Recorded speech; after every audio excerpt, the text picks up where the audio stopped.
Bonjour, c'est Ursule encore. On est le 12 juin 2022. Alors, je viens sonner la trompette aujourd'hui encore et je viens proclamer le retour de notre Seigneur Jésus-Christ. Soyons tous bénis et que sa joie soit notre force. Alors, tournez-vous vers l'Est. Il arrive par là. Amen. Jésus arrive en direction de l'Est. Alors, tous nous savons qu'il vient sur les nuées. C'est ça qu'il dit, que c'est sur les nuées qu'il vient. Mais moi, je viens vous dire qu'il est très important qu'on se tourne vers l'Est. Ou bien, si vous voulez, vers l'Orient. OK? Et nous savons que Israël est localisé au Moyen-Orient. Alors, si tu veux être prêt pour le retour du Seigneur, tourne-toi vers l'Est. Regarde à l'Est. Et quand on te dit de te tourner quelque part, on est en train de te dire de garder ton focus à quelque part. Et Jésus-Christ ne nous a pas caché les choses. Quand les disciples lui ont demandé, quand est-ce que ça va arriver, quand est-ce que tu vas venir, il dit son Père qui va décider. Mais il a pris la peine de leur dire, gardez-vous d'être séduits. Il a dit ça, c'est la clé. Alors c'est pourquoi dans la vidéo d'hier, je disais, Paul a dit de ne pas être emporté par le vent de toute séduction. Et j'ai dit, ça peut paraître, ça peut passer que, voilà, elle est en train de nous égarer. Ça peut passer. Beaucoup de gens l'ont déjà pensé. Et c'est correct. Mais tu sauras que je suis en train de t'égarer ou pas si tu marches dans la vérité. Et pour que tu marches dans la vérité, tu as besoin de tisser ta relation avec le Seigneur, vraiment tisser serré pour que tu puisses savoir si tu es dans le vrai ou pas. Alors, je n'avais pas pensé à ça, mais ce matin, j'étais en train de prier autour de 4 heures du matin. D'ailleurs, c'est la seule parole que j'ai reçue. J'ai trouvé ça spécial, mais ça m'a beaucoup encouragée. Donc, je suis venue pour prier et le Saint-Esprit m'a dit, le Seigneur m'a dit, tu es une collaboratrice de la vérité. Ah, j'ai dit quoi? Il dit, tu es une collaboratrice de la vérité. J'ai aimé ça, ça m'est allé droit au cœur. Et je suis allée regarder qu'est-ce que ça veut dire collaborateur. Ok? Ça veut dire quelqu'un qui travaille ensemble pour la vérité. Or, ici, il dit, tu es collaboratrice de la vérité. Donc, la vérité, c'est une personne et je collabore avec la vérité. J'étais tellement contente parce que quand on est dans une situation où on reçoit juste des flèches et des flèches, alors que le Seigneur, on a l'assurance du Seigneur d'être dans la vérité, mais que tout autour de nous, c'est juste des flèches, c'est pas qu'on met en doute qu'on est dans la vérité, mais on se questionne, ok? On se questionne.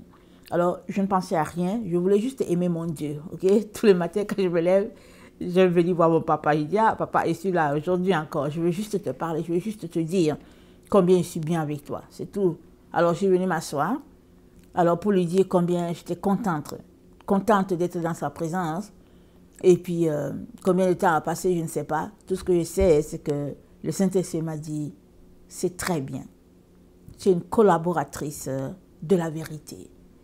Alors, pour que le Saint-Esprit me dise ça, c'est que les actions que j'ai posées montrent ma recherche de la vérité.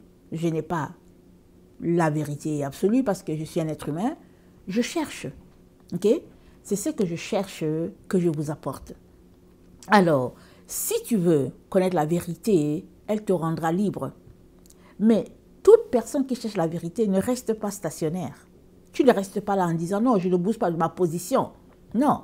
Si tu cherches la vérité, tu vas dans la direction que tu penses que la personne que tu écoutes t'indique, hein, et tu verras si c'est ça ou pas. Les musulmans, ils sont dans une certaine confusion quand ils lisent le Coran. Parce qu'ils lisent le Coran, on leur dit que leur prophète c'est Mahomet, mais Mahomet lui-même leur dit que Issa, qui est Jésus-Christ, va venir juger le monde. Ou bien, il y a une sourate, je ne sais plus c'est laquelle, de la sourate qui dit que le fils de Marie va venir juger le monde. Alors, quand tu es un musulman et que tu sais que on te dit que les chrétiens sont maudits, excusez-moi le terme, on dit que les chrétiens sont maudits, et en même temps on te dit que le fils de Marie va venir juger le monde, si tu ne te poses pas des questions, ça veut dire que tu ne comprends pas ce que tu lis. Mais si tu comprends ce que tu lis, tu vas t'arrêter, tu vas dire, il y a quelque chose qui ne va pas. Parce qu'on me dit qu'ils sont maudits, mais on me dit encore que c'est lui qui va venir juger le monde, leur sauveur va juger le monde, mais comment? Alors qu'ils se posent des questions, Jésus vient les révéler pour dire, voici le chemin que tu dois prendre. Amen. Ça, c'est à un musulman. Écoute bien, ça, c'est à un ennemi de Dieu que Dieu vient parler pour dire, prends ce chemin-ci. Parce que cet ennemi-là a cherché la vérité. À combien plus forte raison Dieu veut-il révéler la vérité à son enfant? Le seul problème, c'est que les enfants de Dieu, ils sont très fiers, très orgueilleux. Ils sont dans l'illusion d'avoir la vérité. Le catholique dit que c'est lui qui a la vérité, le protestant dit que c'est lui qui a la vérité, et dans le protestantisme, il y a plusieurs branches. Les baptistes disent que non, ils ne veulent rien savoir des pentecôtistes, et les pentecôtistes disent que non, eux, au fait, Jésus, non, ils disent, les pentecôtistes disent, Marie, c'est la mère du Sauveur Jésus, mais ce n'est pas la mère de Dieu. Oh, Jésus-Christ est Dieu. Et les pentecôtistes disent, Jésus-Christ est Dieu. Mais Marie, c'est la mère de Jésus, mais ce n'est pas la mère de Dieu. Donc, on est là, dans ce brouhaha-là, mais toute personne qui veut la vérité va s'arrêter et va dire, ok, Jésus-Christ, il est Dieu. Marie, c'est sa mère. Conclusion, Marie, c'est la mère de Dieu. Ce n'est pas compliqué. Mais si on veut compliquer les choses, on les complique. Alors, si tu es là, toi qui m'écoutes, si tu veux vraiment la vérité, Dieu va te montrer le chemin. Mais si tu veux argumenter, démontrer que tu as raison, tu ne la trouveras pas. Tu vois, tu ne la trouveras pas. Comme j'ai déjà dit, moi j'ai grandi, en tout cas dans une église évangélique, et puis à base luthérienne. Alors voilà, vraiment très strict. Mon grand-père était un serviteur de Dieu toute sa vie. Et puis bon, je sais seulement que quand on se retrouvait, c'est toujours dans la simplicité, mais c'est dans vraiment la droiture stricte, la droiture stricte de la parole de Dieu. C'est comme ça que j'ai grandi. Et j'ai grandi, on m'a dit, rien à voir avec Marie. Et puis ok, c'est correct, pas de problème. Mais à un moment donné, tu cherches. Alors j'ai cherché, je n'ai pas cherché Marie, j'ai cherché le Seigneur Jésus. J'ai reçu le Saint-Esprit, j'ai été baptisé du Saint-Esprit, ma vie a changé et j'ai continué de chercher. Et un jour, j'étais à un carrefour et je ne savais pas où me tourner, c'était vraiment compliqué ma vie.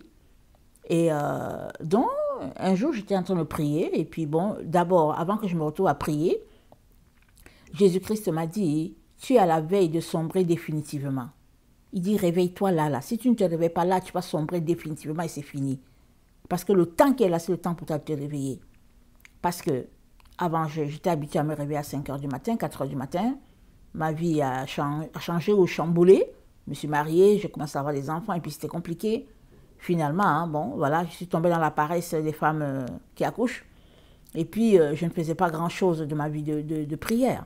Et le Seigneur est venu et me dit, tu es à la veille de sombrer définitivement, réveille-toi. Alors je me réveille, je ne sais pas où me tourner, je me réveille et puis je suis frustrée, vous comprenez? Moi, je m'attendais à ce qu'ils me disent, oh non, ma fille bien-aimée, ma chérie, elle est la pauvre. Non, non, non, Jésus n'a pas le temps hein, de s'apitoyer sur toi. Alors, il ne veut même pas que tu t'apitoies sur toi. Donc, il m'a dit, hey, lève-toi, réveille-toi, réveille-toi. Et puis, il m'a dit, secoue-toi. Alors, qu'est-ce que je faisais? Je me levais le matin, peut-être vers 3 h 30 ou bien 4 h, je ne me rappelle pas exactement. Je quittais la chambre, on était en appartement. Je quittais la chambre, je venais au salon, je m'asseyais, je pleurais jusqu'au matin. Je n'étais pas capable de prier. Je pleurais toutes les frustrations de ma vie, toutes mes déceptions, tous mes rêves, enterrés. Et je pleurais, je pleurais. Et quand venait 6 h 30, je me levais, j'allais me laver, je m'apprêtais. Et puis bon, voilà, la journée commençait. Et puis c'était comme si de rien n'était. Je ne sais pas pendant combien de temps j'ai fait ça. Et un jour, j'étais encore à mon poste de prière. Et puis j'étais en train de faire ce que je fais d'habitude. Je suis venue pour pleurer. Excusez-moi de rire. Je suis venue pour pleurer. C'est ça que je fais. Je pleure et je lis mon psaume, mes proverbes et puis je pleure. Voilà, c'est ça que je faisais. Alors là, je regarde, je vois une femme qui est là. Et je sais que c'est Marie. Et en arrière d'elle, il y a Jésus qui est là. Il sourit. Je me dis, mais qu'est-ce qui se passe? Et puis elle m'a dit, enlève les écailles de tes yeux. Vous savez, la communication avec le Seigneur, avec les anges, avec les gens de l'autre côté, souvent c'est de cœur à cœur. Tu entends tout ce qu'ils disent, mais pourtant, c'est sans parole. Donc elle m'a dit, fais tomber les écailles de tes yeux. Et elle m'a montré les écailles. Ils étaient tellement épais. Je ne sais pas s'ils faisaient 4, 5, 6 couches d'un ongle. C'était tellement épais. L'épaisseur du sabot, voilà. Vous connaissez le sabot d'un bœuf, quand on le brûle, là. C'était l'épaisseur de ce sabot-là. Alors je voyais, je me suis dit, elle dit d'enlever les écailles de mes yeux, mais quelle écaille j'ai? Quelle écaille j'ai? Et puis je dois enlever de mes yeux. Vous voyez?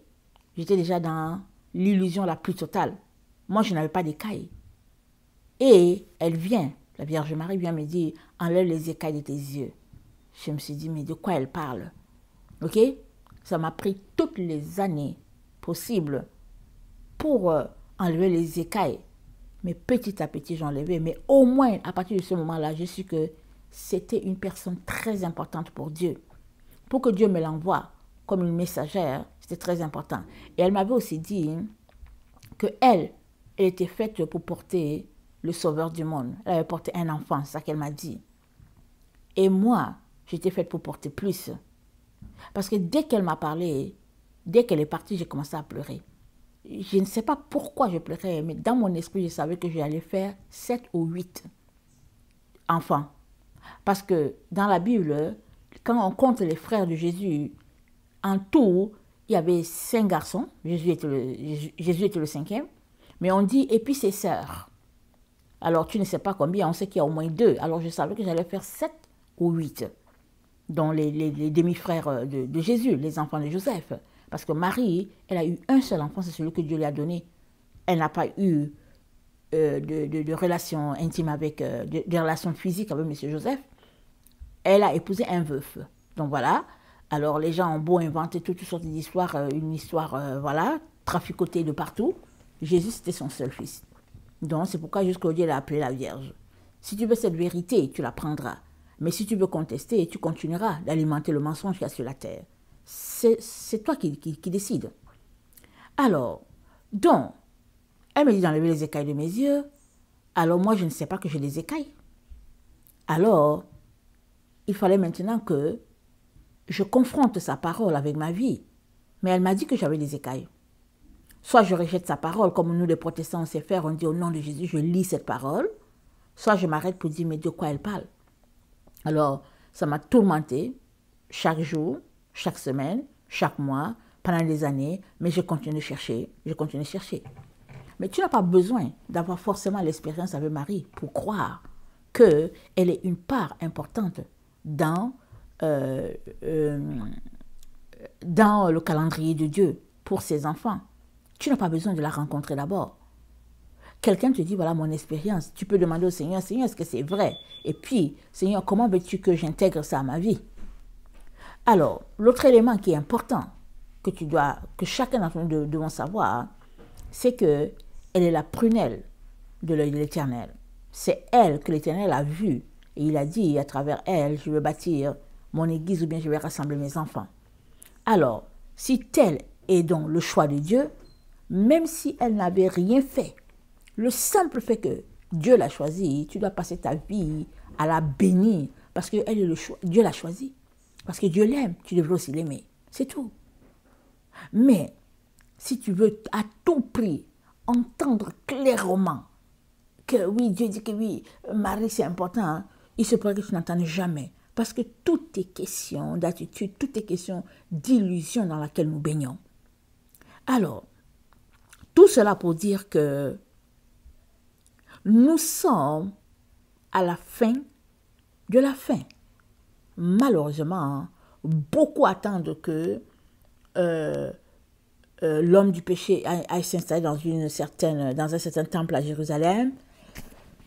D'autres attendent que le temple finisse d'être construit. Ça n'a pas recommencé. D'autres attendent que les musulmans qui sont là avec leur mosquée puissent être chassés.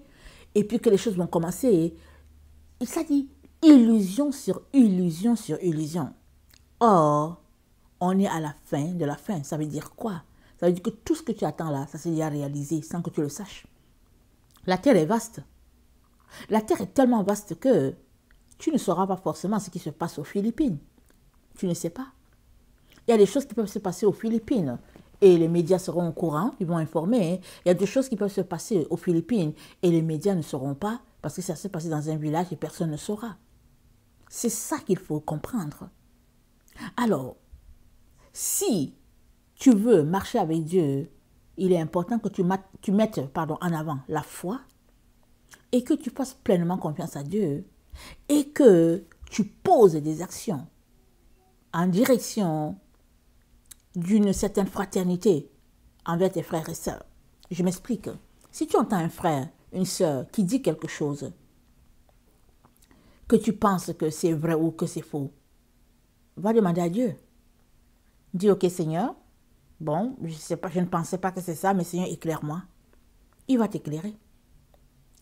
Alors, si tu entends, moi j'ai déjà entendu plusieurs personnes d'ailleurs, j'ai entendu plusieurs personnes qui sont venues dire que oui, le Seigneur m'a dit qu'il faudrait que je jette le chapelet, il faudrait que je ne puisse pas prier Marie ou bien, en tout cas toutes sortes d'histoires, je ne sais pas comment ils le disent. Mais si tu prends Marie comme un talisman, bien sûr le Seigneur va te dire de jeter ça, parce que tu vas pécher. Tu reviens, tu prends le chapelet pour dire « Oh, Marie, pardonne-moi, Vierge Marie », et puis je ne sais pas comment tu fais ta prière. Demain, tu retournes, tu vas faire ton péché. Quand ça finit, tu reviens, tu allumes la bougie pour dire que oui, oh oui, Vierge Marie, Mère de Dieu, pardonne-moi. Mais ça, c'est de la foutaise. Excusez-moi le terme, c'est de la foutaise. Tu te moques de Dieu. Et la Bible dit « On ne se moque pas de Dieu ». Et Dieu t'aime tellement qu'il te dit « Arrête ça. Arrête. » Parce que tu es en train de creuser toi-même ton propre trou pour ton enterrement. C'est ça que tu es en train de faire. Alors Dieu t'aime, il te dit arrête ça. Mais si tu dis d'arrêter ça, ce n'est pas parce que la Vierge, c'est pas parce que la dévotion envers la Vierge Marie c'est un problème, c'est pas ça. Si tu dis d'arrêter ça, c'est parce que tu es dans l'erreur. Et la dévotion envers la Vierge Marie, c'est pas né dans notre temps. C'est pas l'Église catholique qui l'a apporté. La dévotion envers la Vierge Marie, elle est là depuis le 1er siècle.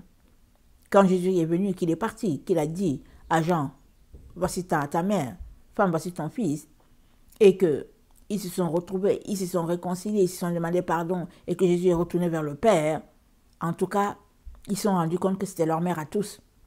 Et puis, ils ont dû travailler ensemble pour répandre l'œuvre de Dieu sur la terre, jusqu'à ce que Marie rentre à la maison.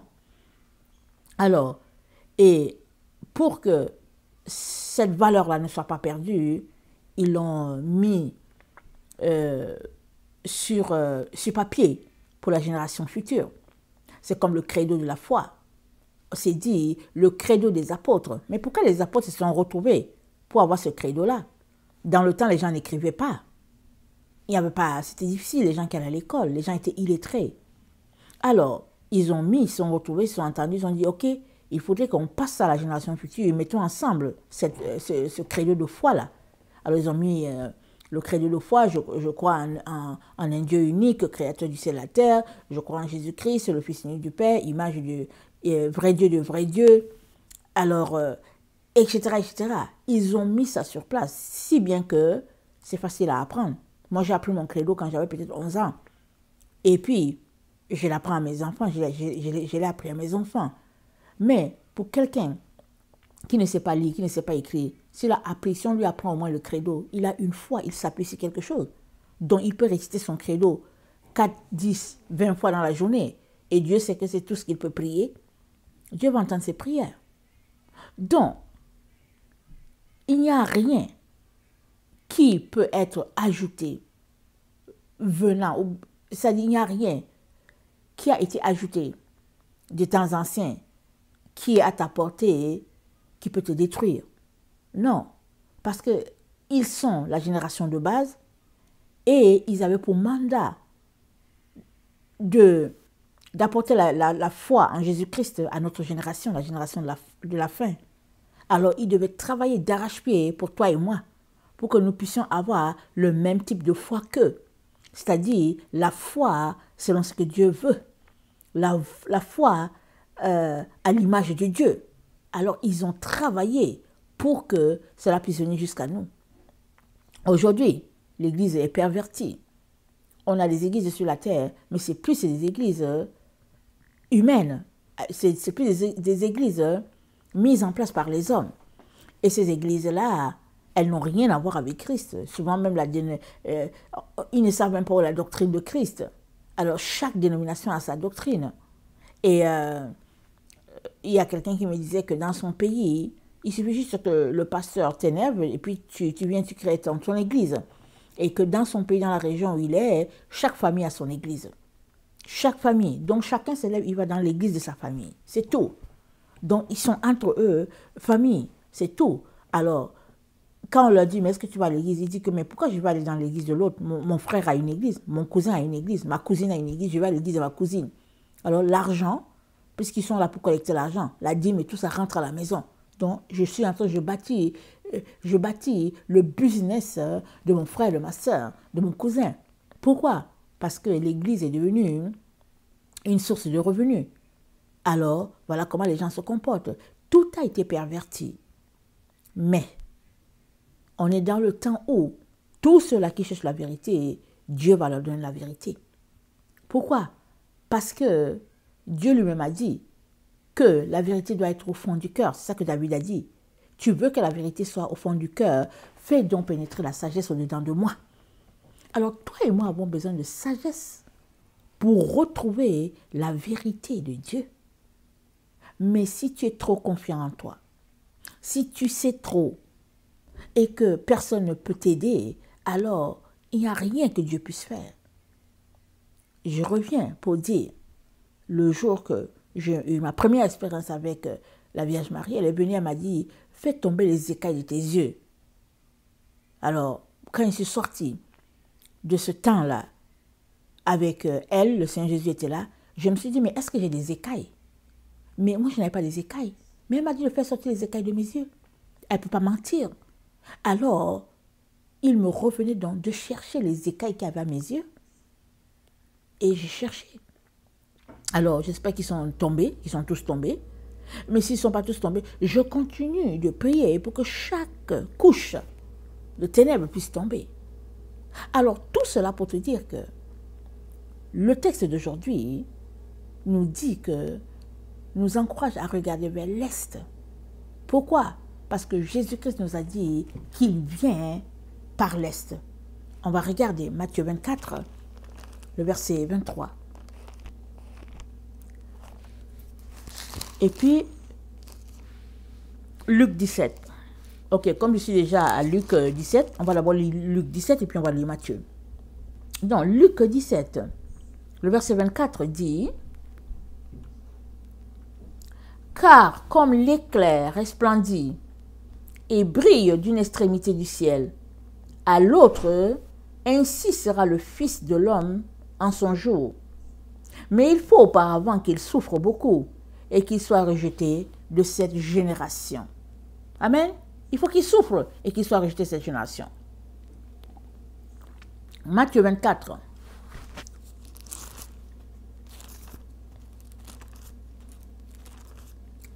Matthieu 24, le verset 23.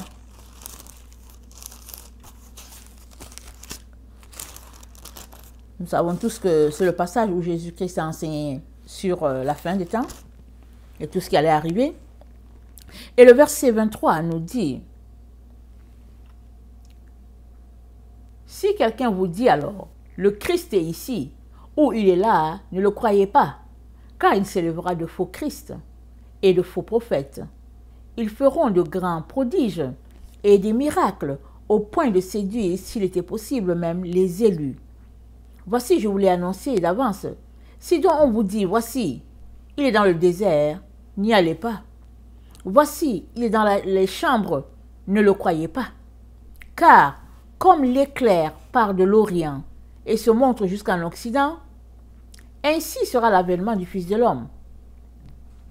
En quelques lieux que soit le cadavre, là s'assembleront les aigles. Aussitôt après ces jours de détresse, le soleil s'obscurcira, la lune ne donnera plus sa lumière, les les étoiles tomberont du ciel et les puissances des cieux seront ébranlées. Donc, ici, il s'agit d'Apocalypse 12, le verset 6. Apocalypse 6, le verset 12. Excusez-moi, j'ai inversé. Ici, il s'agit donc d'Apocalypse 6, le verset 12. À partir de là, où les puissances des cieux seront ébranlées. Mais avant que les puissances des cieux soient ébranlées, il nous est dit que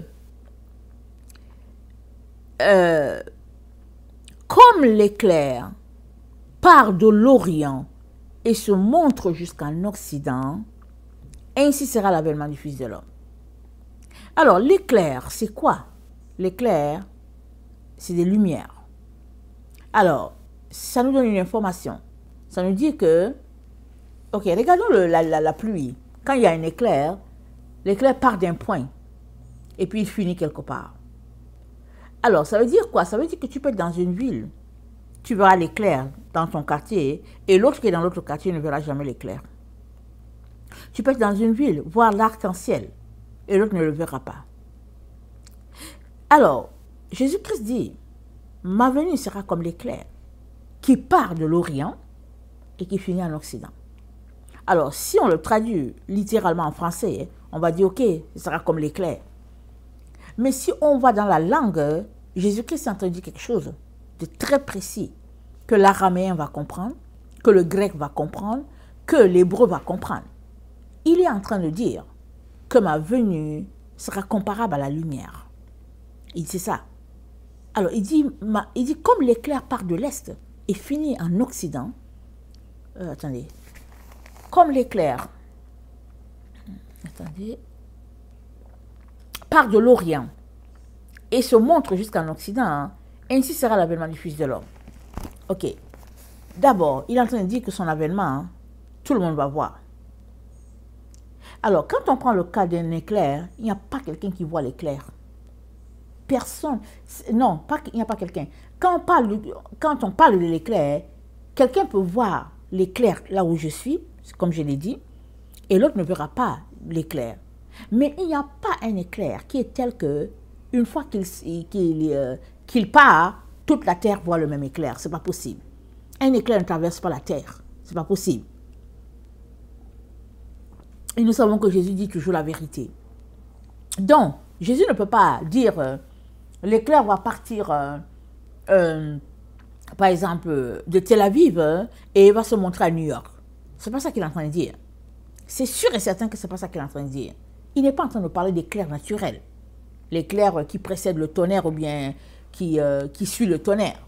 Ce n'est pas de ça qu'il est en train de parler. Il est en train de parler de quelque chose de bien précis. Alors, il parle de quoi? Alors, je suis allée faire des recherches, n'est-ce pas? Alors, j'ai trouvé que, excusez-moi, j'ai trouvé que l'éclair, c'est la lumière. Alors, l'éclair, c'est la lumière. Et Jésus-Christ est en train de dire, on reprend la phrase, comme l'éclair part de l'Orient et se montre en Occident, ainsi sera l'avènement du Fils de l'homme. Il est en train de dire que son avènement, ça sera semblable à la lumière qui quitte l'Orient pour éclairer l'Occident. C'est ça qu'il est en train de dire. Alors, nous sommes en Occident, ok? Et même si tu n'étais pas en Occident, peu importe l'endroit où tu es, c'est l'Occident qui a infecté, c'est l'Occident qui a répandu son enseignement sur toute la terre. Que tu sois au Cameroun, que tu sois au Togo, que tu sois en Côte d'Ivoire, que tu sois aux Philippines, que tu sois en Australie, que tu sois à Paris, l'enseignement que nous avons tous de ce Jésus-là, c'est un enseignement qui vient des Romains. L'Église d'origine a été déconnectée de sa mère Israël au IVe siècle. On nous a déconnectés. On a forcé l'Église à adorer les dimanches. Et pourtant, Dieu a appelé Abraham à répandre la vérité sur toute la terre. L'Église a été forcée. Et nous savons toutes les croisades, tous les croisades chrétiens qui ont eu. Les gens arrivaient, on mettait les gens dans les arénas, on les tuait parce qu'ils refusaient d'adorer dimanche et puis tout ça. Puis finalement, il y a une autre génération qui est venue, ils se sont juste calmés et ils se sont mis à adorer dimanche et puis bon, on n'en parlait plus. Et Jésus-Christ nous dit son avènement, ça sera la lumière. Un éclair rapide. Mais l'éclair, vous savez comment ça brille, non? Ça brille souvent quand on est là, quand on est surpris, ça peut faire mal aux yeux. Donc, il nous dit qu'il y aura un effet de surprise. Et aussi, il y a un point de départ il y a un point de départ de cet avènement-là. Son avènement a un départ. Et le départ, c'est l'Orient. Et qui dit Orient dit Moyen-Orient. Et qui dit Moyen-Orient, pour nous les chrétiens, on sait que c'est Israël. Parce que tous les autres pays alentours, c'est le musulman. Donc Jésus ne peut pas nous dire que de partir du musulman, de Mahomet, alors il est en train de nous parler d'Israël. Alors, il dit son avènement donc, c'est comme la lumière qui partira de l'Est, de l'Orient. Alors, quelles sont les lumières que Jésus-Christ nous a données? Okay? L'enseignement de Jésus-Christ n'est que lumière, n'est-ce pas? Mais quelles sont les lumières qu'il nous a données? Il nous a mis en garde contre le levain des pharisiens, etc., etc. Mais il a apporté beaucoup de lumière. On sait par exemple que, regardons Luc 11. Luc 11, le verset 33, nous dit ceci. Personne n'allume une lampe pour la mettre dans un lieu caché ou sous le boisseau, mais on la met sur le chandelier afin que ceux qui entrent voient la lumière. Donc voilà, on est dans une situation d'obscurité la nuit, dans les zones où il y a des lampes, ou bien il y a le chandelier que Dieu a révélé à Israël pendant qu'il y avait le tabernacle. Ok? Donc le chandelier a 7 branches, alors 7 potes de lumière. Alors Jésus-Christ nous dit donc que une personne, quand la lampe est allumée, ce n'est pas pour la cacher en dessous du lit, en dessous de la table, c'est pas pour ça. Alors toi et moi avons été allumés. Et qui nous a allumés? C'est Jésus. Jésus nous a allumés.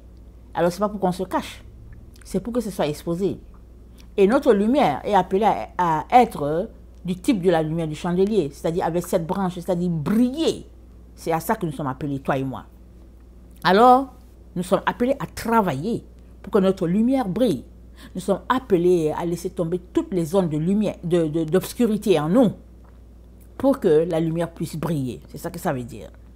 Alors, le verset 34, il dit, ton œil est la lampe de ton corps. Lorsque ton œil est en bon état, tout ton corps est éclairé.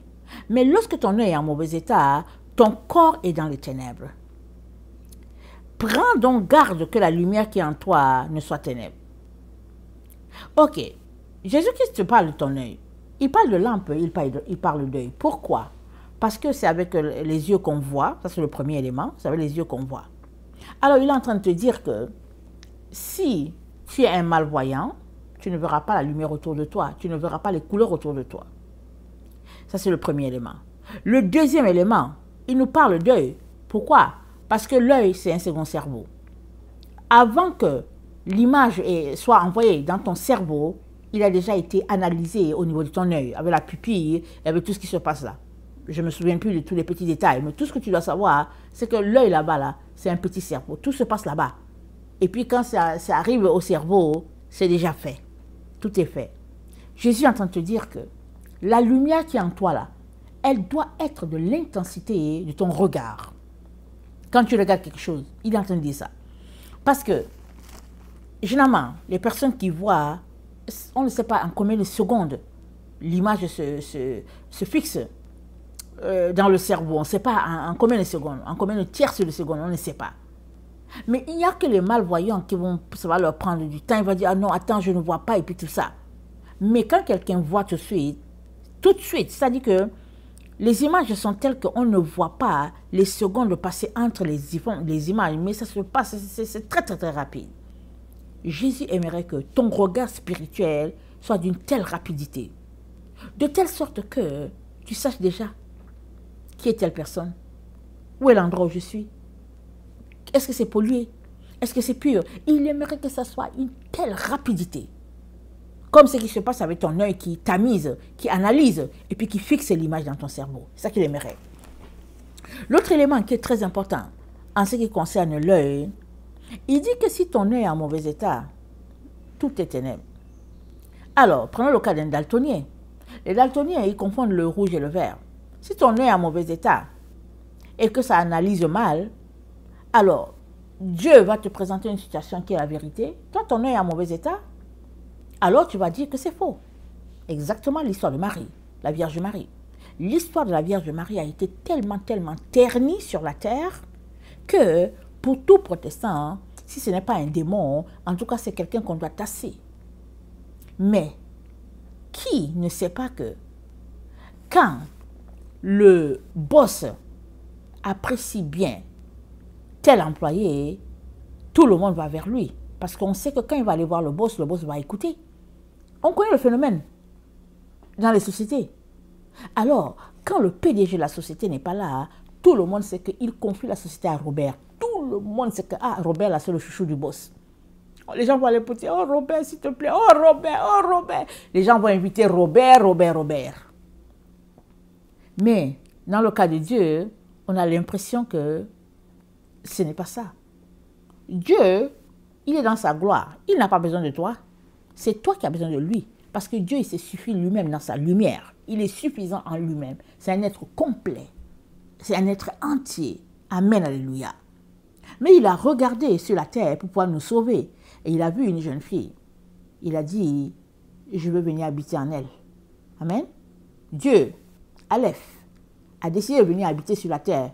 Il a décidé de se trouver une maison. Il a trouvé Beth. Et il est arrivé sur la terre par la maison de Marie. Alors, est-ce que tu penses qu'il va la tasser? Il va la mettre de côté pour dire, je n'ai pas besoin de toi? Mais réfléchis. Réfléchis. Alors, on a tellement été induit en erreur. On est tellement dans le faux, dans l'hypocrisie, dans le paraître qu'on n'arrive même pas à mettre le doigt sur ce qui doit être. C'est incroyable comment on n'arrive pas à réaliser que ça c'est la moindre des choses. On n'arrive pas. Alors, notre œil comprend que on ne doit pas avoir affaire à celle-là.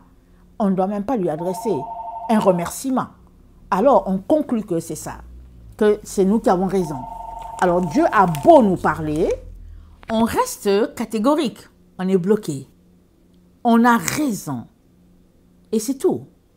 Ce qui fait que notre œil est en mauvais état.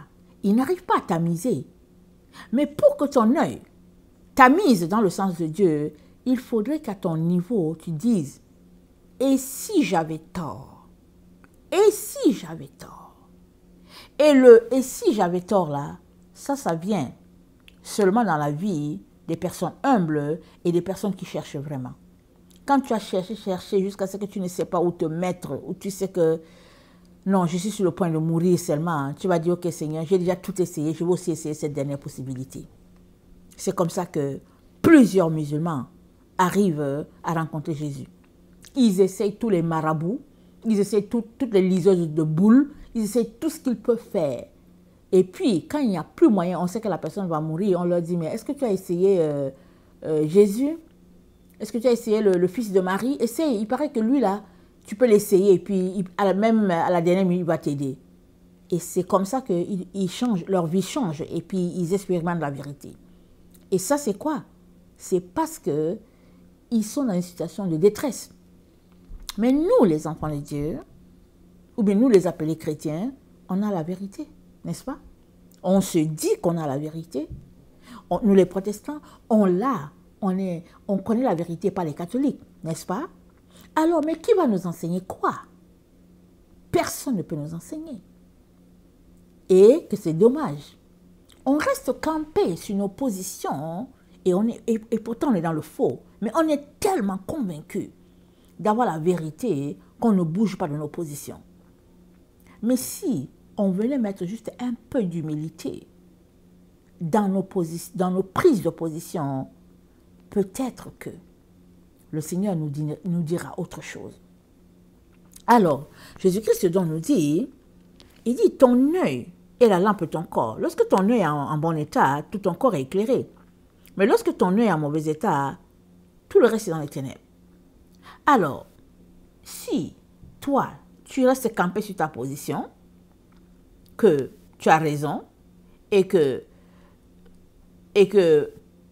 telle situation, ça ne vaut pas la peine, Dieu ne peut pas t'aider. Je préfère te le dire, il ne peut pas t'aider. La seule manière pour qu'il t'aide, c'est que tu puisses te remettre toi-même en question pour dire, et si j'avais tort? Et ça, là, il n'y a que ceux-là qui sont dans la détresse la plus totale qui vont arriver à ce stade-là. L'autre élément, Jésus-Christ dit, le verset 35, on est dans Luc 11, il dit, « Prends donc garde que la lumière qui est en toi ne soit ténèbres.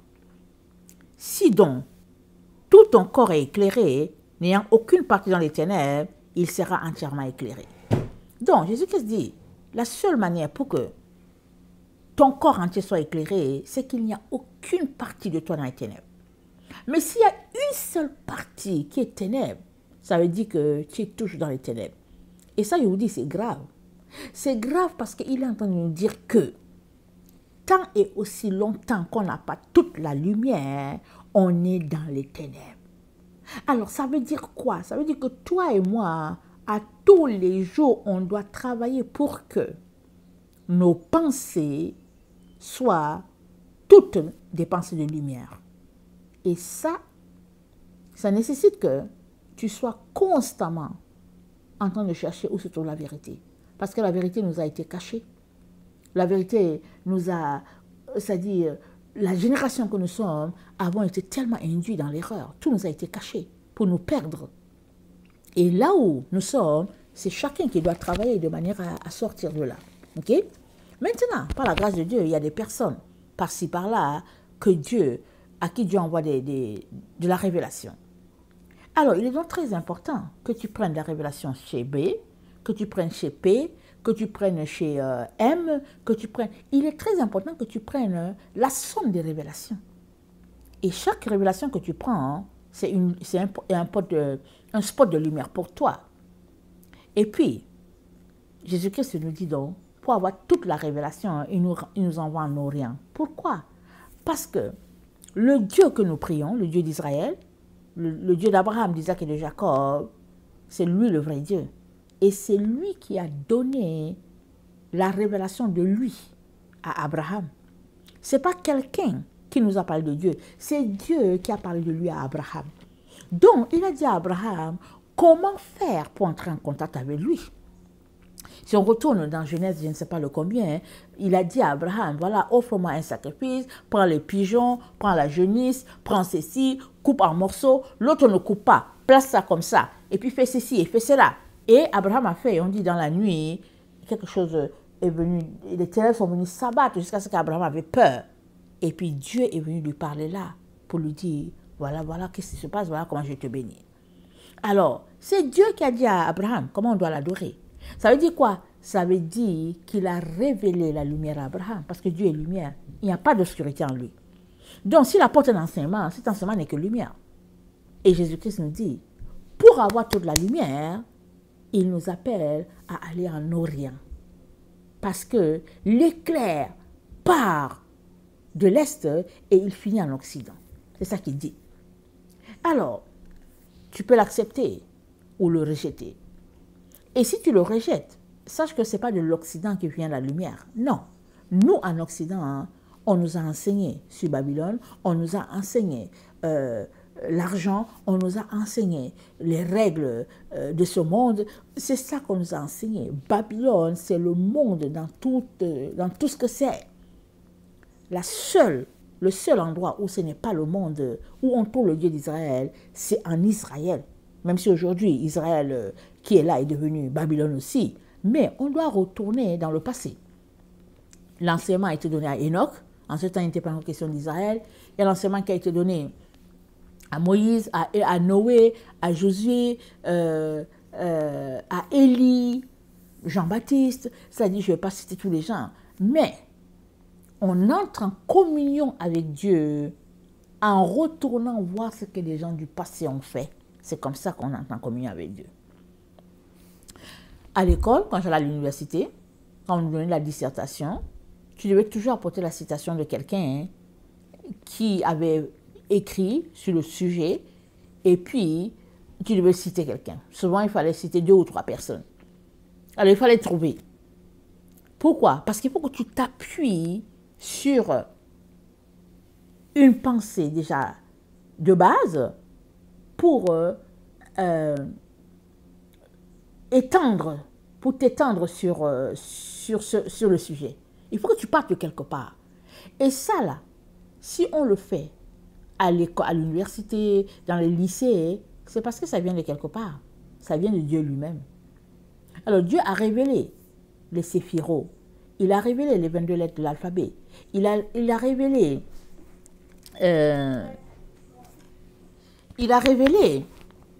les anges, l'adoration envers les anges, ou bien comment la dévotion envers les anges, il a révélé. Il a révélé la relation avec la mère nature, avec la mère terrestre. Il a révélé. Mais ça, là, ça ne vient pas de nous. C'était déjà pratiqué depuis. C'est ça que tu dois comprendre. Abraham l'a pratiqué, Isaac l'a pratiqué, Jacob l'a pratiqué, les autres gens l'ont pratiqué, Enoch l'a pratiqué. Enoch, quand on parle d'Enoch, on voit toute la révélation que Dieu lui a donnée sur les différents anges. Mais Enoch, il a pratiqué comment avoir des dévotions envers les anges. Et Jésus-Christ, étant sur la terre, il était pleinement humain, il se servait du livre d'Enoch. Jude en parle, Jude le demi-frère de Jésus. Et donc, ce sont des livres de base, ce sont des documents très importants qui étaient là. D'accord, nous on peut dire qu'ils nous ont coupés. Ok, on a été coupés. Et aujourd'hui, on a une chrétienté qui n'a rien à voir avec ce que Jésus-Christ a instauré. On va à l'église, pendant 30 minutes, les gens vont prêcher, on va chanter peut-être pendant 30 minutes, et puis on rentre à la maison, et puis les mercredis, on va à la réunion de prière, et puis voilà un peu comment la chrétienté est. Mais à l'origine, là, c'est pas comme ça que les apôtres faisaient. Ils se retrouvaient, ils étudiaient la parole. Combien de temps ça durait? Est-ce que ça durait 2 heures? Est-ce que ça durait 4 heures? On ne sait pas. Ils avaient une façon, ils étudiaient la parole. Et il y a plusieurs tests aujourd'hui que je sais que voilà les différents sentiers que Dieu avait montrés à Abraham. Aujourd'hui, j'ai trouvé les passages dans l'Ancien Testament qui montrent des enseignements, les préceptes qu'ils étudiaient depuis le temps de Paul. Et ces préceptes-là qu'ils étudiaient, ces sentiers-là qu'ils étudiaient, c'était autre que les séphiros, la relation avec les anges, la relation avec la nature. Tout ça, c'était étudié. Mais nous, on nous a donné une branche. On nous a donné juste une petite partie. On a dit que ça, c'est la chrétienté. On nous a dit, voilà comment on va se comporter. Et en plus même, on nous a déconnecté même du jour que Dieu a dit qu'on doit se reposer. Dieu a dit, c'est sa loi, c'est sa manière d'être. Il a dit que Israël doit travailler 6 jours, il se repose le 7e. Et après 7 ans, il dit, quand tu fais ça 7 fois, et après, ça sera le jubilé, la 50e année. Et puis, à ces années-là, on libère les prisonniers, on libère les esclaves. C'est-à-dire que c'est établi. Ce n'est pas quelque chose qu'on vient d'inventer. C'est établi. Alors, toi et moi, qui adorons Dieu le dimanche, nous devons savoir que nous sommes dans l'erreur la plus totale. On doit commencer à pleurer pour dire, Seigneur, je me suis égaré. Toi et moi qui refusons de respecter ce Dieu-là le samedi, on doit pleurer. Pourquoi? Parce que Dieu a dit que c'est un signe. Il a dit à Israël, il a dit que le respect du sabbat soit un signe. Que les autres sachent que je suis ton père. Disons-le comme ça. Ézéchiel 20, le verset 20. Attendez, je vais le lire en même temps. Parce qu'il est très important qu'on puisse tabler sur les vérités et il faut qu'on les mentionne. Parce qu'il n'y a plus le temps. Si vraiment tu n'es pas prêt à changer maintenant où tu es là, je ne sais pas comment tu vas faire pour te rendre. Tu ne peux pas te rendre, puisque tu ne veux pas obéir à celui-là à qui tout le monde obéit dans le ciel. Comment on prie le Notre Père? On dit que ta volonté soit faite sur la terre comme elle est faite au ciel. Au ciel, il n'y a personne qui dit « Oh, mais je pensais que... » Et puis non, mais je pense que... Là-bas, il n'y a personne qui pense. C'est juste la volonté de Dieu qui s'accomplit, c'est tout. C'est qu'ici sur la terre que chacun vient penser pour dire, ouais, je pense que, ouais, oui, selon moi, Ici sur la terre, on dit seulement selon moi. Mais au ciel, c'est selon Dieu. Et puis c'est ça, point barre. Alors, Ézéchiel 20, le verset 20, ça dit, sanctifiez mes sabbats. Et qu'il soit entre moi et vous un signe auquel on connaisse que je suis l'Éternel, votre Dieu. On connaisse. On sait qui? C'est l'autre. Dieu dit que si tu respectes le sabbat, c'est l'autre qui va savoir que je suis ton Dieu. Ça, c'est le moindre honneur qu'on peut lui donner. Et il nous demande ça. Mais si tu refuses de lui donner ça, parce que tu penses que pour toi, c'est dimanche qui est mieux, ou bien pour toi, c'est vendredi, mais tu montres que tu es rebelle, tu montres qu'au fait, il n'est pas ton père. Ce n'est pas compliqué. C'est pas compliqué. Et puis, est-ce que tu ferais ça à ton père terrestre? Je suis sûr non. Non, tu ne ferais pas ça à ton père terrestre. Souvent, on n'est même pas capable de parler à nos pères. On regarde le papa, on sait qu'il est égaré, que ce qu'il fait, ce n'est pas correct. On n'est pas capable de parler au père. Je ris parce qu'il y a juste des enfants qui sont tellement tenaces qu'ils vont attraper le papa et puis ils vont se bagarrer parce qu'ils vont dire au papa, « Hey, ce que tu fais à maman, je ne suis pas d'accord avec toi. » Mais ils sont rares. Parce qu'on sait que le papa martyrise tout le monde, mais personne n'ouvre la bouche. Le Père terrestre, hein, on n'ouvre pas la bouche. Mais au Père céleste, on vient dire que oui, je pense que. Pourquoi? Parce qu'on n'a pas la crainte de ce Dieu-là. Ce même Dieu-là, il nous a dit, si tu n'es pas capable d'aimer ton frère que tu vois avec tes yeux-là, comment est-ce que tu vas aimer Dieu que tu ne vois pas? Ce n'est pas possible. Alors, le changement, c'est à ton niveau. Parce que Dieu a donné toutes les lumières possibles. Il les a données en Israël. Il a mis ça là-bas. Donc, on sait qu'il y a les 22 lettres de l'alphabet qui sont des sentiers. On sait qu'il y a les séphiros qui sont 10 boules d'énergie par lesquelles Dieu a bâti tout le monde. La galaxie, c'est les bases. Alors, les séphiros, on sait qu'il y a un, c'est la couronne. On sait qu'il y a un, c'est le chokma qui est la sagesse. Il y a l'autre, le bina. On sait que c'est la compréhension. On sait qu'il y a le tiferet qui est la beauté. Ça dit, Dieu a donné, il dit, voici les lumières qui sont là. Mais c'est à toi et moi d'aller chercher. Tous ceux qui vivent en respectant ces choses-là, ils sont dans la lumière. Amen. Mais toi, tu as besoin d'aller aussi les intégrer à ta vie. Mais si tu dis que tu n'en as pas besoin, ok, Dieu ne te forcera pas. Mais tu seras dans les ténèbres, peu importe ce que tu feras. Parce que la lumière a été donnée en Israël, en Orient, pas en Occident. Voilà pourquoi Jésus dit, sa venue, ça sera comparé à ceux qui retournent en Orient, étudier la parole pour avoir la lumière, et puis ça va se répandre sur toute la terre en Occident. C'est ça qu'il est en train de dire. Et l'Occident, c'est Babylone. Que tu sois en Afrique, que tu sois au Japon, une fois que tu as embrassé la culture babylonienne, la culture occidentale, tu es de l'Occident. Et puis, si tu as refusé la culture occidentale, tu es de l'Orient, parce que tu adores le Dieu d'Israël. Alors, le Seigneur Jésus-Christ nous dit donc, et voilà, je vais finir la pensée, donc il nous a donné les 22 sentiers de lettres de l'alphabet, il nous a donné les séphiros, qui sont les 10 boules d'énergie de lumière, voilà, les spots de lumière, il nous a donné l'importance des anges, et il nous a dit, il y a 14 anges, il y a 7 anges pour la mère terrestre, il y a 7 anges pour le Père céleste. Et puis, je ne vais pas me mettre à les énumérer ici, mais on sait qu'il y a 14 anges, et c'est important hein, d'avoir c'est-à-dire de faire nos devoirs envers ces anges-là. Amen. Et puis, là, on est dans le temps où on étudie l'importance de s'occuper de notre mère terrestre, qui est la terre. On a été tous faits de la terre, on vient de l'argile. Et comment la terre, elle nous fournit la plante, elle nous fournit la nourriture, elle nous fournit la médecine, elle nous fournit tout. Tout est dans la terre et Dieu nous dit d'en prendre soin. Parce qu'il n'y a personne qui ne prend pas soin de sa mère et qui va s'en sortir. C'est ça qu'il dit. Et puis, il nous dit aussi qu'on doit respecter notre corps. Alors, en Occident, c'est pas grave, tu peux marcher avec le ventre dehors. On dit qu'il fait chaud. Tu peux marcher le dos nu. tout ton corps est dehors et puis tu marches et puis bon, tout le monde se tourne pour te regarder. Non, c'est correct, ça c'est en Occident. Mais en Orient, dans la culture du Dieu d'Abraham, tu dois être couvert complètement, de la tête aux pieds. Tu dois être couvert. Et c'est comme ça que tu es une lumière pour ton Dieu. Dans l'Occident, pour que tu sois la lumière en Occident, il faut que tu exposes ton corps. Tu marches les fesses dehors, les seins dehors, tu marches et tout le monde se tourne pour te regarder. Ça, c'est correct, ça. Ça, c'est en Occident. Ça, c'est Babylone. Babylone est correct avec ça. On dit, t'as vu la fille? T'as vu ses talons? Ça, c'est Babylone. Mais le Dieu d'Israël te dit, quand tu passes, on ne doit rien voir.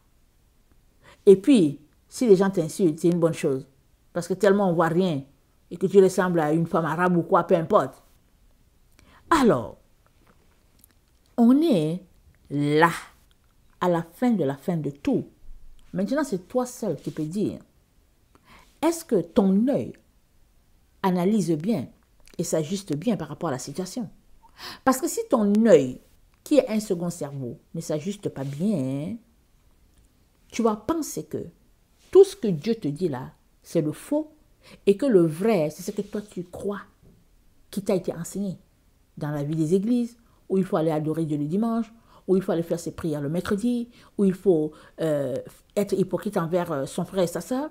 Parce que vous savez, dans la culture de l'Occident, dans la culture des églises, quand on entend qu'une personne est dans le besoin, on tape la personne à l'épaule, on dit « Mon frère, je vais prier pour toi, Dieu va pouvoir. » On tape la sœur à l'épaule, on dit « Ma sœur, je vais prier pour toi, pour que Dieu te trouve l'argent pour ton appartement. » On tape la personne à l'épaule pour l'encourager, pour dire « Oui, je veux prier pour toi. » Mais dans la culture orientale, quand on apprend quelqu'un dans le besoin, on court pour prendre à charge la situation de la personne pour la régler le plus rapidement possible. Et on dit à la personne, pardonne-moi, je ne savais pas que tu passais par tant de problèmes. Je suis désolée que je n'ai pas vu ça. Mon frère, ma soeur, pardonne-moi. C'est comme ça la vie avec Dieu. Alors, on est donc dans une situation où il y a deux extrêmes. Il y a la gauche et il y a la droite. À gauche, c'est Babylone, avec ses valeurs, sa culture. À droite, c'est Israël, avec ses valeurs et sa culture. Droite, Israël, ça connecte à Dieu. Gauche, c'est Babylone, ça connecte au diable. Où es-tu? Où te trouves-tu? Et le Seigneur te dit, je viens. Et ma venue, ce sera comparable à des éclairs, à des spots de lumière. Et ce sera comparable à des spots de lumière. Et je viens, mon départ, c'est de l'Orient. Alors, les spots de lumière, ça se trouve en Orient, ce n'est pas en Occident. En tout cas, les lumières qu'il y a là, ce n'est pas en Occident. C'est en Orient, et qui dit Orient dit Israël. Alors, regardons un peu dans la concordance, qu'est-ce que je suis allé regarder.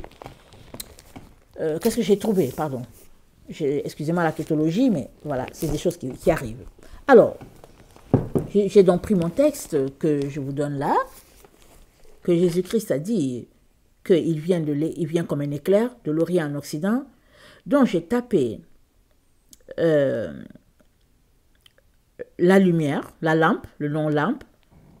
C'était le nombre 3088. Donc, on va regarder Matthieu. Regardons Matthieu 24. Ok, on va retourner à notre texte qui est là. Matthieu 24. Le verset 23. Excusez-moi.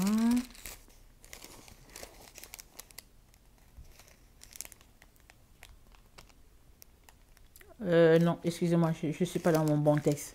Le texte qu'on avait, c'est Luc. Oui, c'est Luc 11, le verset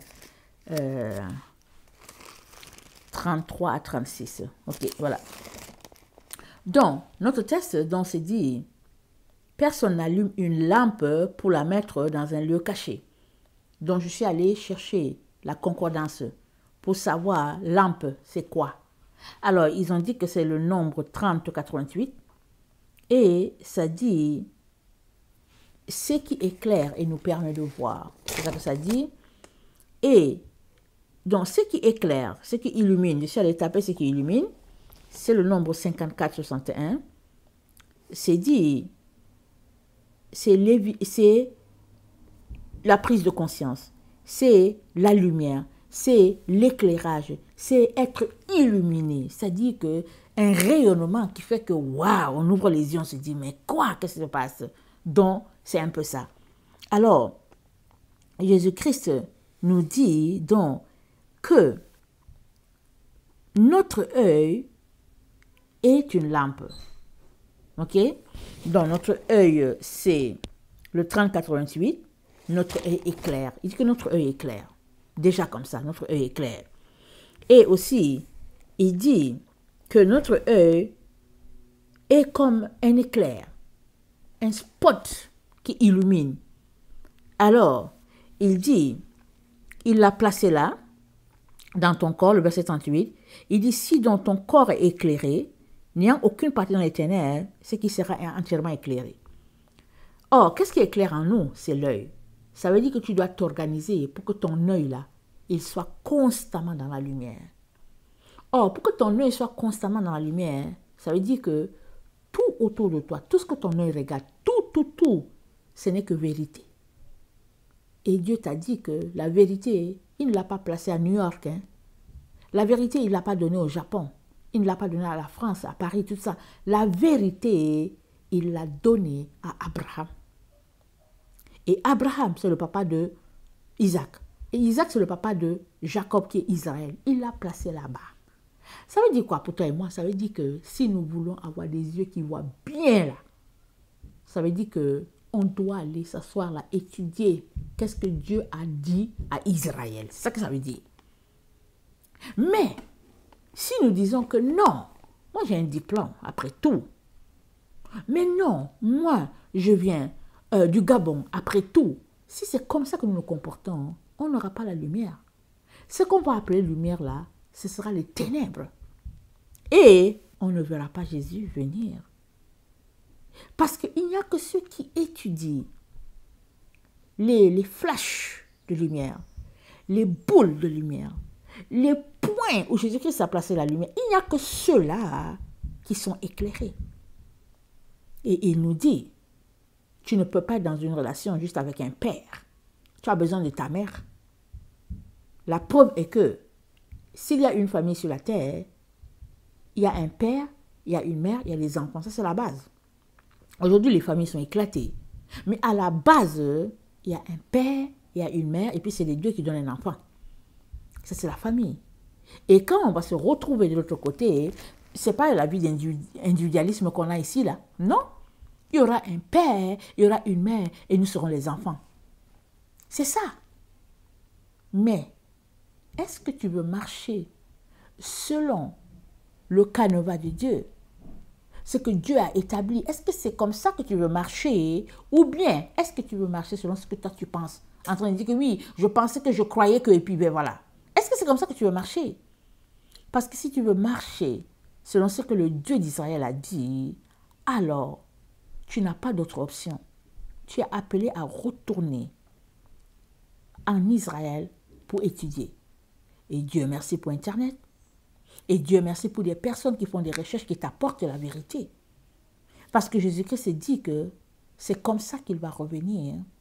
Et c'est ceux-là qui auront la lumière qui se retrouveront avec lui. Jésus ne va pas prendre ceux qui sont dans l'obscurité. Jésus ne va pas... Jésus, quand il vient, il faut que tu te connaisses. Rappelons-nous, on a vu les 10 vierges. 5 étaient folles. Elles ne savaient pas quand est-ce qu'il viendrait, et puis elles étaient là, elles tournaient, et puis les autres ont dit non, on va pas vous donner notre lumière. Et elles sont parties, finalement, elles ont dit bon, ok, on va aller en chercher. Et quand elles sont parties, il est venu après elles. Et qu'est-ce qu'il leur a dit? Il a dit, je ne vous connais pas. Il dit, je ne sais pas. Ça dit, je n'ai pas d'intimité avec vous.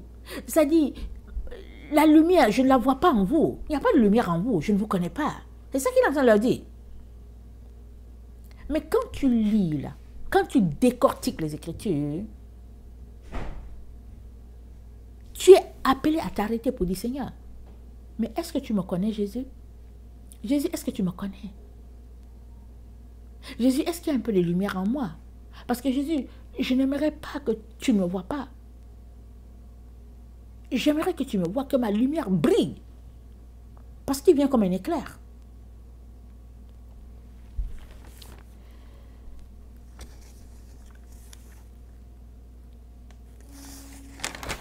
excusez-moi.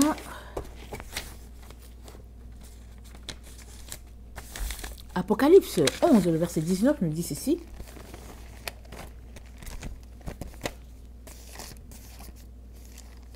Apocalypse 11 nous dit, « Et le temple de Dieu dans le ciel fut ouvert. L'arche de son alliance apparut dans son temple. Et il eut des éclairs, des voix, des tonnerres, un tremblement de terre et une forte grêle. » Alors, cette partie-là, Apocalypse 11, le verset 19, ok, les deux témoins sont venus, ils ont prêché, on les a tués, ils ont ressuscité et tout. Et après, les 24 vieillards sont humiliés, ils ont rendu gloire à Dieu, on a élevé Dieu et tout et tout. Et puis, ce n'est qu'après cela que le temple de son alliance est ouvert et il y a des éclairs, il y a des voix, il y a le tonnerre. C'est-à-dire, là où la lumière de Dieu est, là où l'éclair de Dieu est, Dieu est. Parce que ça commence à dire, il eut des éclairs, la lumière. Et après, il y a eu des voix, il y a des tremblements, il y a des tonnerres. C'est pour te dire que Jésus-Christ va connecter avec tous ceux-là qui ont la lumière. Et ceux qui sont dans les ténèbres, il ne va pas connecter avec eux. Tu ne vas pas te mettre à accuser ton pasteur. Tu ne vas pas te mettre à accuser qui que ce soit. Parce que c'est ta responsabilité d'aller chercher la lumière. Maintenant, si tu es pris avec tes croyances, avec tes illusions, ce ne sera pas la faute de Jésus. Parce qu'à chaque personne, Jésus-Christ dira, voilà, je t'ai envoyé telle personne comme lumière. Je t'ai envoyé telle personne, elle t'a dit ceci. Je t'ai envoyé telle personne, tu as refusé. Parce que tu connais, tu as refusé. Donc, dans la vie, c'est bon de ne pas fermer la porte. Parce qu'on ne sait pas tout. C'est Dieu qui sait tout. Mais nous, en tant qu'individus, on ne sait pas tout. Dieu peut nous éclairer par une personne A, il peut nous éclairer par une personne B, il peut nous éclairer par une personne X, par une personne S, il peut nous éclairer. Et puis, toi-même faisant tes recherches, dans tes pleurs, tout ça, il va t'éclairer. Combien de fois t'es-tu arrêté pour pleurer? Pour dire à Jésus, Jésus, vraiment, je n'ai pas cette relation-là que j'aimerais avoir avec toi. Quel est le jour où tu t'es arrêté pour pleurer? Quel est le jour où tu as apporté ton seau pour recueillir tes larmes? Pour dire, Jésus, c'est grave. Je ne veux pas périr en enfer. Quel est le jour? Jésus considère toutes ces choses-là. Mais si tu trouves que bon, et après tout, on est chrétien, et puis bon, j'ai un poste de diacre, de diaconesse, d'ancien, et puis bon, voilà, tu es tout simplement dans le leurre. Parce que ce n'est pas ça que Jésus-Christ va regarder. Et si tu étais ancien diacre, diaconesse, comme selon Dieu, tu serais complètement dans la lumière. Parce que quand on lit la Bible, les diacres, les diaconesses, ils étaient pleinement dans la lumière. Parce que quand on regarde les conditions que Paul a soumis à Timothée pour accepter quelqu'un dans le service, on s'arrête, on se dit, Seigneur, je ne suis pas digne d'être dans le service. Alors, Jésus-Christ arrive comme un éclair. Tournons-nous vers l'Orient. C'est ça qu'il dit. Il dit, comme l'éclair part de l'Orient et arrive en Occident, il dit c'est comme ça que sera sa venue. Toi et moi, nous sommes en Occident. Ça donne qu'on est en Occident. Quand bien même, on serait en Afrique du Sud, hein, parce que l'Afrique du Sud, c'est bien le nom le dit. Si quand bien on serait en Afrique du Sud, hein, on serait toujours en Occident. Parce que l'Afrique du Sud marche selon la mode de notre monde, de notre modernisme. Mais Jésus-Christ nous dit que si tu veux être témoin de sa venue et être partie prenante de sa venue, alors il te dit, retourne en Orient. Il te dit, va où tout a commencé, où tout est parti, retourne là-bas. Assois-toi là-bas, creuse là-bas, fais tes fouilles là-bas, fais tes recherches là-bas, pleure là-bas. Il dit, retourne là-bas. Et il va t'éclairer. Alors, pour tous ceux qui m'écoutent, hein, nous avons assez d'éléments de la part de Dieu. On a les 22 sentiers, on a les séphirots, on a les anges, on a tout ce qu'on a eu de nouveau en plus. On a Jésus-Christ qui est mort sur le bois du calvaire. Son sang a coulé, ça nous a lavés, ça nous a purifiés, ça nous a épurés, ça a fait de nous les enfants du Père, de telle sorte que son ADN est dans notre ADN. Dans notre ADN, c'est écrit Yod He, Vav He. On a l'ADN de Dieu en nous.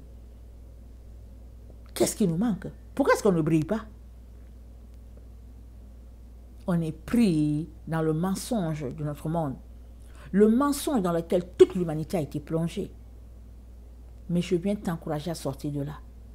Je t'encourage à sortir de là, mon frère, ma soeur. Si tu ne veux pas rater ta vie, je préfère le dire comme ça. Parce que pour nous qui avons marché avec Jésus, si Jésus ne nous prend pas pour être avec lui, qu'est-ce qui nous reste encore? Qu'est-ce qui nous reste? Qu'est-ce qui nous reste si Jésus ne nous prend pas? Alors, je viens nous encourager à mettre le paquet parce que on est à la fin de la fin de la fin. Tu cherches peut-être que l'Antichrist aille s'asseoir dans un temple à quelque part.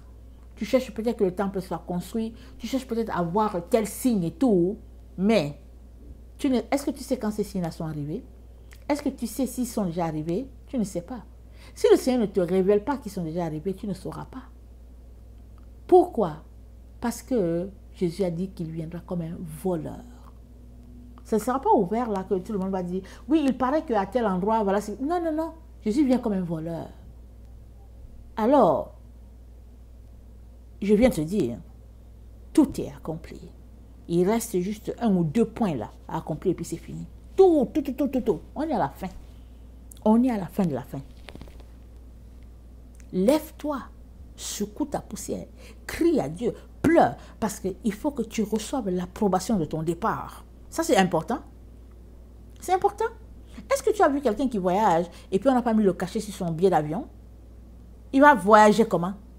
Il y a plusieurs qui sont là, ils disent qu'ils voyagent, ils n'ont pas leur billet d'avion. Et puis si tu n'as pas le billet d'avion, bon, voilà, on ne peut pas parler de départ. Et si tu as ton billet d'avion, est-ce que le cachet est dessus? Pour me dire qu'il était temps que je m'apprête, Jésus-Christ m'a dit, apprête les passeports. J'ai dit, ok, je suis allé dépenser de l'argent pour faire les passeports. J'ai 8 enfants, alors j'ai fait les passeports pour tout le monde, et puis c'était toute une fortune. On a fait le passeport, mon mari, les enfants et moi, on a fait le passeport. Maintenant, je suis là derrière Jésus. Jésus, mais quand est-ce qu'on part? Mais où est-ce qu'on part? Les enfants disent, maman, on part où? Je dis, je ne sais pas. Je ne sais pas où on s'en va. On s'en va. Mais maman, on part où? Je dis, mais je ne sais pas. Alors finalement, je me suis mise à enquiquiner Jésus. Mais Jésus, mais où est-ce qu'on part? Je sais que oui, il y a le ciel, c'est ça, mais on part, c'est dans quel pays là qu'on va partir? Quand on va quitter ici là, on part où? Jésus m'a dit, ton passeport ici, c'est la vérité. J'ai dit, il dit, ton passeport, c'est la vérité. Chaque personne qui n'a pas 100% de vérité ne traverse pas pour partir au ciel. Voilà, c'était ça ton passeport. Mais tu as bien fait ça. Quand je te parle de passeport, tu as couru pour aller apporter ton passeport physique. Mais moi, je parlais du passeport spirituel. Et c'est comme ça que Dieu parle. Parce que tant qu'il ne me parlait pas de passeport, mais moi j'étais là disant, oui, Jésus arrive, oui, Jésus arrive, Jésus arrive. Mais il m'a dit, ok, va apprêter ton passeport. Et je l'ai apprêté. Maintenant, je suis après lui. Mais Jésus, c'est dans quel pays que je vais? Mais Jésus, c'est dans quel pays? Finalement, il me dit, c'est pas de ce passeport-là que je parlais. C'est du passeport spirituel. Mais il a fallu que je passe par le passeport naturel pour savoir que Jésus me parle du passeport spirituel. Mais supposez que je ne me suis jamais levé pour aller faire le passeport. Supposons que j'étais toujours là pour dire que, ah, mais Jésus, tant que tu ne me dis pas où je m'en vais, je ne fais pas le passeport. Mais je serai toujours là. Je n'aurais pas avancé. Mais depuis que j'ai fait mon passeport, ça fait peut-être 4 ans maintenant, et que j'ai su que le passeport c'est la vérité, je me suis mise à creuser partout pour savoir où sont les vérités. C'est ça que j'apporte sur ma chaîne. C'est ça que j'apporte à tout le monde. Mais il y en a qui s'élèvent, qui disent n'importe quoi. Ils disent que oui, c'est du mensonge. C'est-à-dire, j'ai déjà tellement entendu les choses, mais ça ne me dérange en rien. Pourquoi? Parce que Jésus-Christ m'a dit, je suis content de ce que tu fais. Je suis content. Et avec encore le compliment d'aujourd'hui où il m'a dit, tu es une collaboratrice de la vérité. J'ai dit, waouh, merci Seigneur. C'est un encouragement. Alors, peut-être attends-tu quelqu'un pour te montrer le chemin de la vérité. Je vais te dire, Jésus-Christ te l'a déjà montré. Et si tu ne veux pas aller plus loin, c'est dommage. Mais si tu veux aller plus loin, surtout ne pas rater ton voyage pour le ciel, alors il est très important que tu prennes les vérités de Jésus, que tu retournes à la base jusqu'à aller trouver Abraham, Enoch et tout. Et en plus de cela, il faut que tu cherches la vérité pour aussi le partager à d'autres personnes. Parce qu'il ne faut pas seulement que tu sois une éponge qui est là. Il faudrait que toi-même tu fasses tes recherches pour savoir où sont les spots de vérité. Ça, c'est très important. Amen. Jésus-Christ de Nazareth, le Fils du Dieu vivant, il vient comme un éclair. Il part de l'Orient et va se répandre en Occident. Il est donc important que toi et moi, nous puissions nous tourner en Orient pour le voir venir. Amen et Alléluia. Que le Seigneur bénisse sa parole. Je vous aime beaucoup et Dieu davantage. Maranatha, Jésus revient. Amen et Amen.